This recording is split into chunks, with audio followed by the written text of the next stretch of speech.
ये तस्वीरें पश्चिम बंगाल के कुमारगंज में बीजेपी प्रत्याशी पर हमले की हैं, जिसका आरोप टीएमसी कार्यकर्ताओं पर लगा है। हमारे ऊपर, हमारे पूरा टीम के ऊपर इन लोग हमला किया था। उधर आसनसोल साउथ की बीजेपी विधायक अग्निमित्रा पाल की कार पर हमला हुआ।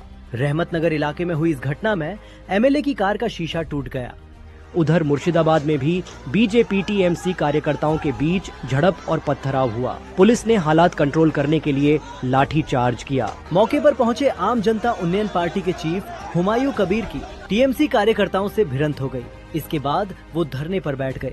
पश्चिम बंगाल के मुर्शिदाबाद के नौदा एरिया में यहाँ पर हुमायूं कबीर लगातार धरना दे रहे हैं। किस बात से नाराजगी हुई है, क्यों धरने? अरे ये टीएमसी वाला जो गुंडागिरी कर रहा है, यहाँ का लोकल पुलिस, नौदा का थाना का पुलिस का ओसी के छोड़ के सारे 7-8 ऑफिसर है, और रात भर यहाँ का जो शिवनगर 9 नंबर 10 नंबर जो